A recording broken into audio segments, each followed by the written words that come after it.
Let's go over to page 51 for just a moment. First paragraph. It says, this world of ours has made more material progress in the last century than all the millenniums which went before. Almost everyone knows the reasons. Students of ancient history tell us that the intellect of men in those days was equal to the best of today. Yet in ancient times, material progress was painfully slow. The spirit of modern scientific inquiry, research, and invention was almost unknown. In the realm of the material, men's minds were fettered by superstition, tradition, and all sorts of fixed ideas. And I used to wonder why it is that we today have cellular phones and TVs and automobiles and airplanes, and why those people 100 years or 200 years ago or 500 years ago didn't have or admit those things. I thought we were just smarter than they were. But come to find out, they had the same intellect as we did. Intellect means the capacity to learn. They had the same capacity to learn as we do. But the only one thing that kept them in those dark ages, so to speak, it was superstition, tradition, and all sorts of fixed ideas. That's why I say I need an open mind more today than I'd ever needed an open mind. And I think we as a society have done that. Right here in the northeast corner of our United States, some 225 years ago or so, people came over here for religious freedom. They wanted to practice a religion as they saw, as they understood it. And as long as you agreed basically with their religion and you practiced your religion somewhat like they did, you were okay. But if you had any thoughts or ideas that were different and you expressed those thoughts and ideas openly and it didn't agree with what they had and what they agreed with, they would burn you at the stake as a witch. Right here in America they did that. So if you had any ideas like that, you certainly didn't express them, you kept them to yourself.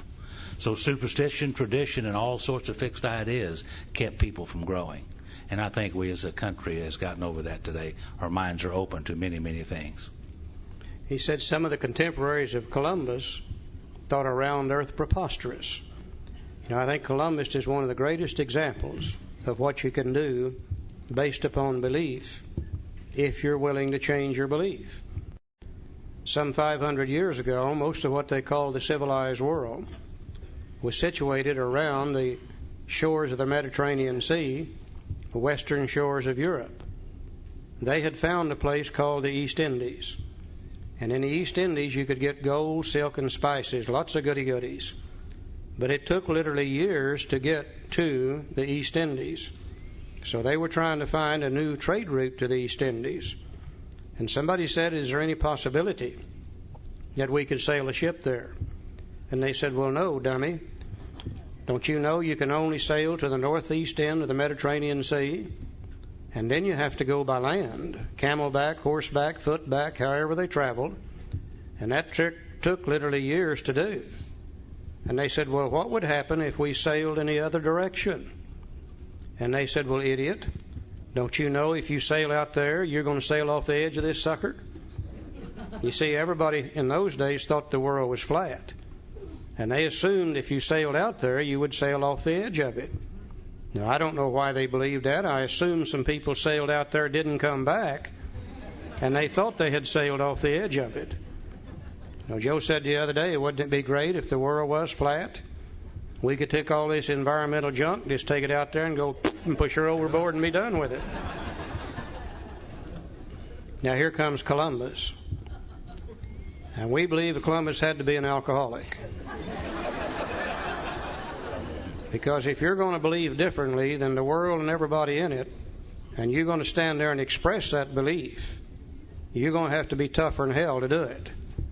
Because many times if you express a belief different than whatever everybody else believes, they would burn you at the stake or hang you from a tree or cut your head off or something. And Columbus was tough enough and bullheaded enough to be able to stand there. And he said, I believe that the world is round. I do not believe it's flat. What? Then he made one of the most drunk statements the world has ever heard. He said, I believe we can get east by sailing west. Now, if that isn't drunk thinking, I don't know what is. Many of his mannerisms indicated he's alcoholic. When he left, he didn't know where he was going. When he got there, he didn't know where he was. When he got back, he didn't even know where he had been. But what really made him an alcoholic is a woman financed the whole trip for him. She did that twice.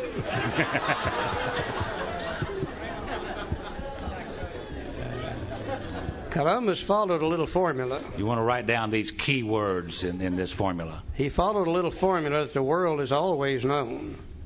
That if you want to change anything at all, there are certain things that have to take place. And the first thing you have to do in order to change anything is to be willing to do so. Circumstances are what make us willing. Trying to find the new trade route to the East Indies is what made him willing to change. The second thing you have to do to change anything is to believe you can do so. You know, he said, I believe that the world is round, it's not flat. I believe you can get east by sailing west. But his belief didn't do him any good either, because he's still standing on the shore of the ocean the day he expressed that belief. Some days, weeks, months, years later, he did the third thing. He made a decision. He said, by golly, I'm going to go find out whether this thing is round or flat. Can you really get east by sailing west? But his decision didn't do him any good either, because he's still standing on the shore of the ocean the day he expressed that decision. Some days, weeks, months, years later, he did the next thing you have to do. He started taking action. And the first thing he did, he went to the King of Portugal to get the money. But the King of Portugal, being a very astute businessman, said, there's no way I'm going to let you have this money, because you'll sail out there and sail right off the edge of this sucker, and I'll lose it all. That's why he ended up with the Queen of Spain. Sweet talked her out of the money on the promise that he would bring back gold, silk, spices, and the goody-goodies of life. She gave him the money. He bought 3 ships. He put provisions in those 3 ships. He put crew members in those 3 ships. And they began to go east by sailing west. Sailing west day after day after day. Now, we don't know for sure, but we have a suspicion that on that first trip, he hired a special sailor, put him on the bow of the lead ship at night with a lantern, whispered in his ear, said, I believe this thing is round, but if you see the edge of this damn thing, you holler so we can get turned around in time. Now, after having sailing straight west for several days, they got results. They found land on the other side, which was the result of the action that they had taken. Now, we know that he thought it was the East Indies. It wasn't. It was the West Indies. But he had proven to himself the world is not flat. It is round. You will not sail off the edge of it. Turned right around and came right back to Europe. Went right back to the Queen of Spain. And she said, Columbus, where's the gold, silk, and spices you promised you would bring me? And he said, sweetheart, I'm sorry, but I didn't find any. But he said, tell you what I'll do. If you'll refinance me, I'll go back. Trust me, honey, please. And this time I'll find it. And she refinanced him. And he got some more ships, more provisions, more crew members. They began to go east by sailing west with one big difference. The second trip, he didn't hire the special sailor, put him on the bow of the lead ship at night. This time he went back on faith. He went back on knowledge. The first time he went back on belief. You can't start with faith. The only thing you can do is start with belief, make the decision, take the action, get the results, and then you'll have faith. Now, I would love to sit here and tell you today, and the decision will do us no good unless we take the action. And that's 4, 5, 6, 7, 8, 9, 10, and 11. As the result of the action, then we will get results too. Having had a spiritual awakening, as the result of these steps, we now have faith, we now have knowledge, we no longer believe. You see, I don't believe today that God will restore me to sanity. I know that He will, because He has done so. Now, those of us who have been restored to sanity and we have the faith, then we can go back and help the next newcomer come to believe. They can make a decision, and we can take them by the hand and walk with them through the action steps. Then they will get results. They'll have a spiritual awakening, and then they'll know, and then they can go help the next newcomer come to believe. Now, there's only one thing you and I can't do for the newcomer. We cannot make them willing. That's a job they have to work on themselves. Now, how does an alcoholic become willing to change? Very simple. drinking lots of whiskey. I hear people come to AA and they say, I've been working on step 1 for 3 years in AA. And I said, no, you haven't. You don't work on step 1 in AA. You work on step 1 out there. And when you've drunk enough of that whiskey, you just can't stand it any longer, then you become willing to change. Then we can begin to help you by helping you come to believe, decide, act, and have a spiritual awakening. Same formula that the world has always used to change the status of anything. Now, if I know I need the power, and if I know the beginning of the finding of the power is just to believe, if I know the procedure to follow to find the power, then I only need to know one more thing. Where am I going to find that power? And I think we get here just as confused about where God is as we were ever confused about anything else. As a kid growing up, somewhere I got a picture in my mind. Now, I don't know whether I dreamed it or saw it, but in my mind, when I was thinking about God, He was a tall, elderly gentleman, stood on a cloud up in the sky, long flowing white robes on, long white hair, golden halo around his head, and sun rays shooting out of that halo, and a big stick in his right hand. Now, I don't know whether I saw that or whether I dreamed it, but one of the reasons I thought God was there is because every time the minister talked about God, he always pointed up there, so I knew he had to be up there somewhere. But then what really confused me, I noticed every time the minister wanted to talk to God, he always looked down here. He points up. Hell, no wonder we get confused as kids about where God is. And I looked and I looked and I looked and I looked, and I never could find God because I never did know where He was. And it took the big book Alcoholics Anonymous to tell me just exactly where I'm going to find Him. Page 55. You know, many years ago I was working not working, but I was involved in a halfway house in Tulsa, and I was heavily involved, and there was this young man there who'd asked me to be his sponsor, and he said, well, what do you think I ought to do? I said, well, it'd probably be a good idea if you had a job, to start somewhere here. And he said, well, easy for you to say, I don't have any car, and I can't get back and forth with no money. Can't even ride the bus. And I said, well, I'll take you around and help you find a job, and then if you find a job, I'll take you back and forth till you can get a couple of paychecks, and then you can buy a car or do whatever you need to do. He said, fine. So I'm taking him back and forth to work, and one morning he told me a story that really helped me a lot.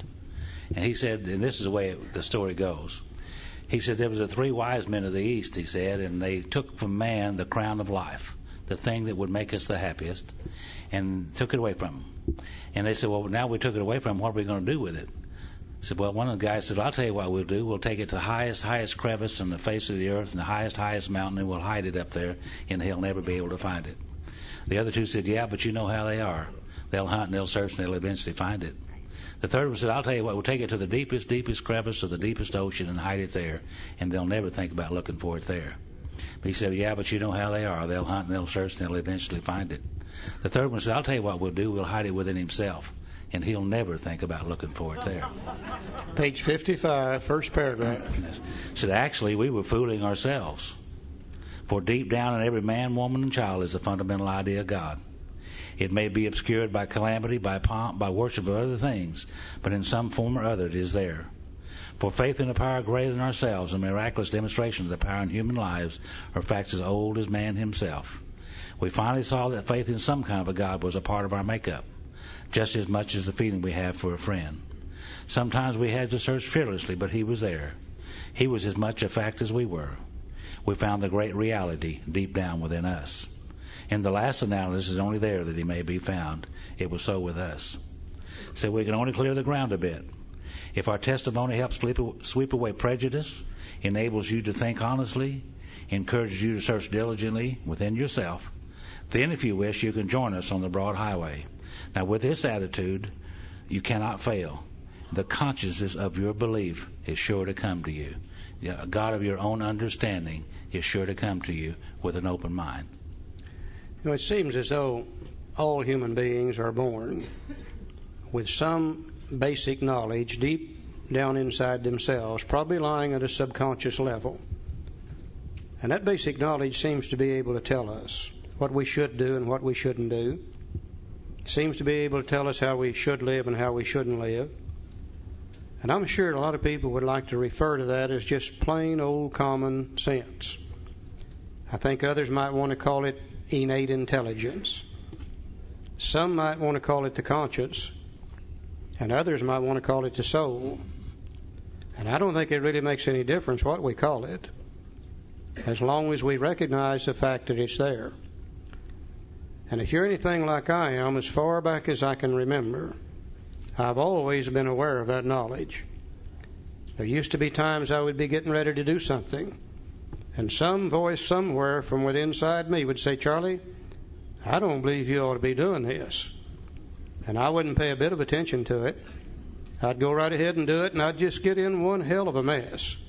And that same little voice would say, "See, I told you not to do it in the first place." Now, if that's true, and if that's God, then what that means to me today, if God dwells within me, then I've got my own personal God. I don't worry anymore about whether He's the God of the Baptist church or not. I don't worry whether He's the God of the Catholic Church, the Hebrew religion, or anybody else's God. If He dwells within me, then He's my own personal God, and He and I can come together in very simple, very understandable terms. This is one of the greatest pieces of information that I have ever learned, is that I can have my own God, and He dwells within me, and my knowledge comes from Him, and through Him I'll be able to find that power. Now then, am I ready to make a decision? You betcha. When He was a God of justice, when He was hellfire and brimstone, I wasn't ready to make that decision. But throughout this chapter, my concept of God has changed entirely, and I'm beginning to believe He just might be a kind and a loving God. And just maybe He'll start doing some good things for me, not hellfire and brimstone. And now I'm ready to make a decision. And I don't think it's by accident that the very next chapter is entitled How It Works.